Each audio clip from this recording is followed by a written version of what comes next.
It began with hope, a rare alliance born not out of politics, but out of shared struggle. From the moment President John Dramani returned to power in Ghana, he extended a hand of solidarity to President Ibrahim Traoré. Not just words, but action. He worked to repair a fractured relationship left in ruins by his predecessor. Borders reopened, trust was rebuilt, and for a moment, it seemed like Ghana and Burkina Faso were walking the same path toward a new Africa, an Africa that answers to no one. But then came the twist.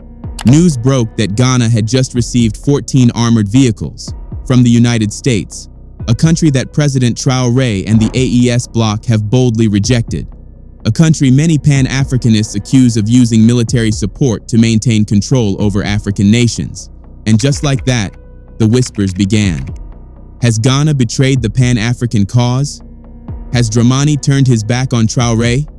Some called it a dagger to the heart of African unity. Others said it was just strategy, nothing more. But here's the real question. Is this deal with the US just business as usual? Or is it a warning sign that Ghana is being pulled back into the very system Traoré is fighting to escape? In this video, we're digging deep, beyond the headlines, beyond the politics. We're exploring the fragile alliance between two African leaders, the growing shadow of Western influence, and the crossroads Ghana now faces. Because in this rising war between sovereignty and submission, whose side is Ghana really on? May 8th, 2025, Accra, Ghana. Under the blazing West African sun, military boots stood in perfect formation. Cameras clicked, flags fluttered, and behind the polished ceremony, a quiet storm was brewing. At Burma Camp, the heart of Ghana's military command, 14 Puma M36 Mark III armored personnel carriers rolled into formation. Fresh, gleaming, American-made. Their combined worth, $6 million. The occasion was framed as a celebration, a show of strength, a gift, not just of steel and armor, but of alliance. Standing at the podium was U.S. Ambassador Virginia Palmer, calm, smiling. Her words carried weight. She called it a milestone in U.S.-Ghanaian security cooperation. She praised the armored carriers for boosting border security and promoting regional stability. But to the Pan-African world watching, the subtext was clear. To some, it felt like déjà vu, a familiar scene where Western powers wrapped strategic control in the ribbon of diplomacy. Was this about fighting terrorism or fortifying old power structures? Because while Burkina Faso was turning east towards Russia, China, and African unity, Ghana was welcoming armored vehicles from the very power bloc Traoré had walked away from. So again, the question echoes louder. Is Ghana building a shield or opening the door? As the applause echoed across Burma camp, Ghana's Minister of Defense, Dr. Edward Kofi Omane Boama, stepped forward. Grateful, measured, diplomatic. He spoke on behalf of President John Dramani Mahama, thanking the United States for what he called a testament to enduring partnership. But beneath the formal tone, his words carried something deeper: alignment. He praised the armored vehicles as a critical upgrade for Ghana's armed forces, boosting operational readiness, enhancing troop safety, and expanding the country's ability to act swiftly in hostile environments. And these weren't just any vehicles. The Puma M36 Mark III, a 4x4, mine-resistant, ambush-protected carrier, can transport up to 12 troops through dangerous terrain.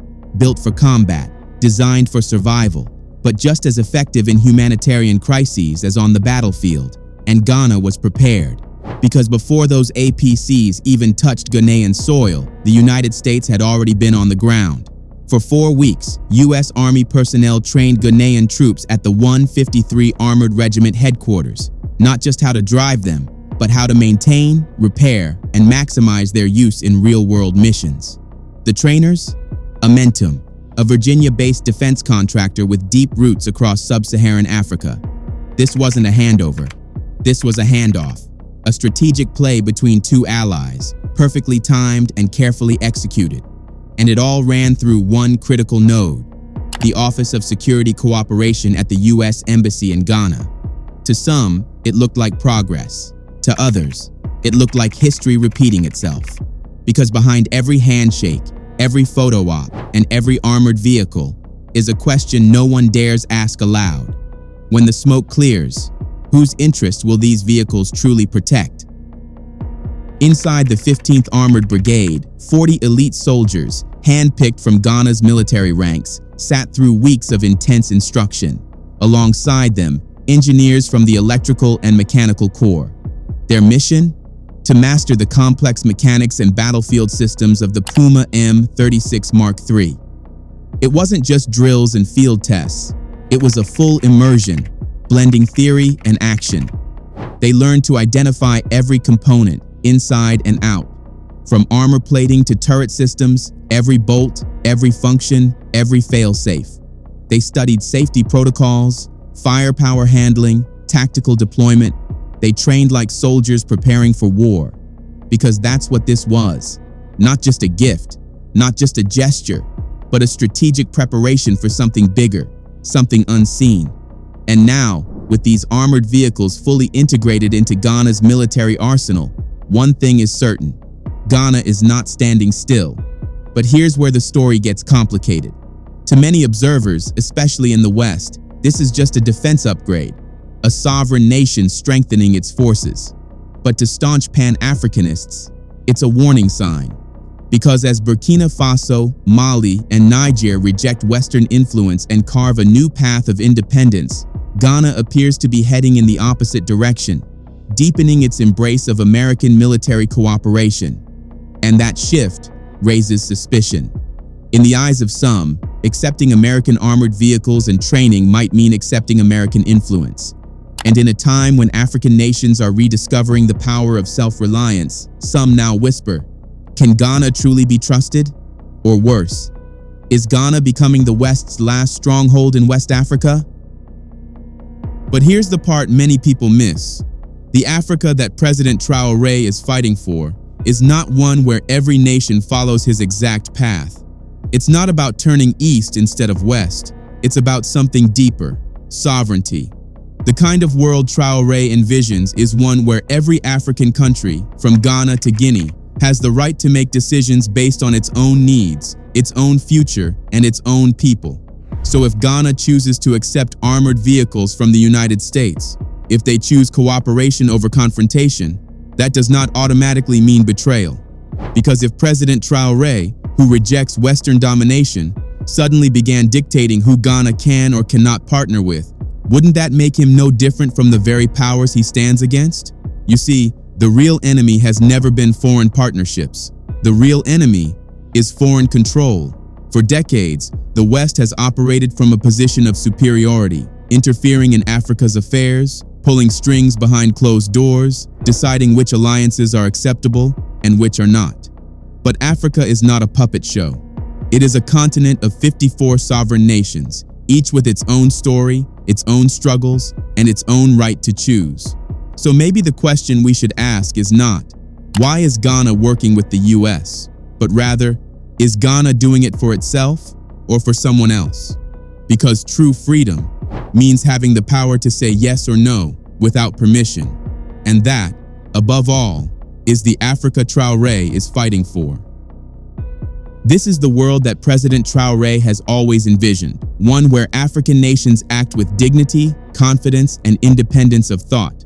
So no, he will not feel betrayed because Ghana chooses to engage with the United States. Why? Because Traoré understands what true sovereignty means.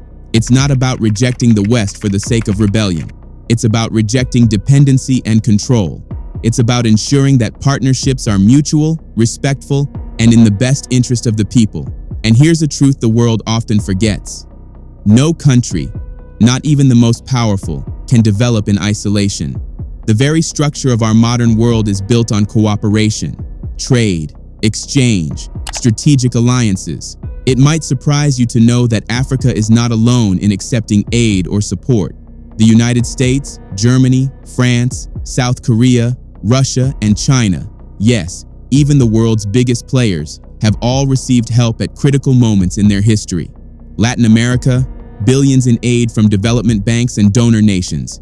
Asia, from India to Japan to South Korea, entire infrastructures were built with assistance, much of it from the US and Japan. And Europe? Let's not forget the Marshall Plan, a post-World War II initiative that poured the equivalent of $160 billion into Western Europe. That wasn't weakness, that was rebuilding. So when an African country accepts help, why is it suddenly labeled as dependent or unserious? Why is it called a betrayal when others call it strategy? The truth is, development isn't about isolation. It's about direction, who you partner with, why, and on what terms. And if Africa must rise, and it will, then it must do so with its head held high, on its own terms, and without shame for doing what every other nation has done. Because real power isn't in walking alone, it's in walking free. So yes, Ghana's acceptance of 14 American armored personnel carriers may raise eyebrows, but is it a betrayal? Not quite. Because if we're being honest, aid has always been part of the global equation. The Marshall Plan didn't just rebuild Europe, it cemented America's influence across the continent. And yet, no one called the Europeans weak for accepting it. So why should it be different for Ghana? In fact, here's the twist no one expected. Even President Ibrahim Traoré, Africa's most vocal critic of Western interference, accepted military support from the United States. Yes, you heard that right. In February 2024, Traoré's government received a substantial donation from the US, mobility equipment valued at over 1 billion CFA francs, a fleet of Toyota Land Cruisers and motorcycles handed over at the Ouagadougou military base as part of Washington's counterterrorism support. Burkina Faso didn't reject it. They welcomed it with gratitude. Mahamudu Nana, the minister delegate for security, called it a sign of excellent cooperation between the two nations. He said it would help the Burkinabe military in its most urgent mission, the fight against terrorism, the restoration of territorial integrity, the defense of the homeland. So if even Traoré, who has famously turned his back on Western military alliances, can accept targeted, useful aid without compromising his values, then maybe the issue isn't who you accept help from. Maybe it's how you use it, why you accept it, and most importantly, whether it serves the people. Because at the end of the day, patriotism isn't about isolation, it's about power with purpose. And that is the future Africa is choosing for itself. Now, some might ask the obvious question, does this make President Traoré a hypocrite? The answer, clear and simple, is no. Because if you've been paying attention, you'll see the fight Traoré is waging is not against the West as a whole. It is specifically aimed at France and those who continue to enable its grip on African soil. Why? Because France has shown, time and time again, that it is unwilling to release its colonial mindset, its economic stranglehold, its political interference, its military manipulation. That's the battle Traoré is fighting, not against foreign nations, but against foreign control. And if a country, any country, respects Burkina Faso's sovereignty, does not meddle in its internal affairs, and supports its people in their own path to security and independence, then Traoré is more than willing to build ties. This isn't speculation, it's backed by official statements. Eric Whitaker, Chargé d'Affaires at the US Embassy in Burkina Faso, said it himself. The United States respects Burkina Faso's sovereignty and its legitimate right to chart its own course. We welcome Burkina Faso's vision to take charge of its own destiny, and we are ready to support it. These aren't just diplomatic niceties. These are signs of a new kind of partnership, one rooted in mutual respect, not neocolonial command. So what does this tell us? It tells us that Traoré's vision isn't about isolation. It's about liberation. It's not about burning every bridge. It's about building only those that lead to dignity, sovereignty, and real African power. And maybe, just maybe, that's the most revolutionary thing of all. So, is President Traoré a hypocrite for accepting US support? Not at all. Burkina Faso's fight isn't against the West. It's against France and those who enable its colonial grip. France has refused to let go. It still interferes. It still controls. That's why Traoré draws the line there. But if a country, like the US, respects Burkina Faso's sovereignty and doesn't meddle in its affairs, Traoré is open to partnership. And that's exactly what the US signaled. Eric Whitaker from the US Embassy said it clearly. We respect Burkina Faso's right to chart its own course, and we're ready to support it. So no, this isn't hypocrisy, it's strategy. It's about choosing partners based on respect, not dominance. And that's the kind of leadership Africa has long been waiting for. So as long as the US minds its business, the relationship with Burkina Faso and the AES alliance can flourish. But the moment it crosses the line, Traoré won't hesitate to cut ties, just like Niger did. Remember, Niger ended its defense relations with the US the moment American officials tried to dictate policy, telling Niger to cut off Russia, China, and Iran. Niger said no and told the US to leave. This is the core of Traoré's philosophy. He doesn't hate the West, he hates control. Traoré and the AES leaders aren't rejecting partnerships, they're rejecting neocolonialism. If the West, even France, can respect that, then yes, partnerships are welcome. Which is why Ghana's acceptance of 14 US armored vehicles has nothing to do with betrayal. Traoré understands sovereignty. He doesn't want to control Ghana, he wants to protect Burkina Faso's independence. Now here's the twist. Should African countries accept Western aid? Well, under Traoré, Burkina Faso still receives aid from Germany, from the EU, even after he came to power through a coup. But here's the key. Traoré didn't beg for help. They offered it. Because when Western nations realized they couldn't bully him, they chose respect instead. When Traoré seized power, the message from the West was loud and clear. No aid until you return to civilian rule. But here we are. Burkina Faso is still under military leadership, yet countries like the US, the EU, and Germany have quietly resumed diplomatic ties, and yes, financial aid. So what changed? The truth is simple. Aid is never just charity. It's a tool, sometimes of goodwill, sometimes of influence. For some donors, it's about boosting geopolitical image. For others, it's a weapon of control, and that's where leadership matters. Because in the hands of a weak or corrupt leader, aid becomes a trap, full of hidden conditions that benefit the donor more than the people. Economic strings, political pressure, military concessions, and all too often, that aid never even reaches the citizens. It disappears into the pockets of the elite. That's why Africa, despite receiving billions in aid, still battles poverty, instability, and underdevelopment. But in the hands of a leader like Traoré, aid is just a tool, used, not obeyed, controlled, not controlling. Because for Africa to rise, the continent doesn't just need resources, it needs leaders who can't be bought. Just look at South Korea. In the 1950s, it was one of the poorest countries in the world, war-torn, struggling, dependent on aid. But by the 1960s, something changed. Instead of relying on handouts, South Korea used aid as fuel to build roads, factories, research labs. With billions in grants and loans from the US and Japan, they industrialized. And the results? Samsung, Hyundai, LG. Today, South Korea is the 10th largest economy in the world and a major aid donor itself. The same story unfolded in Japan.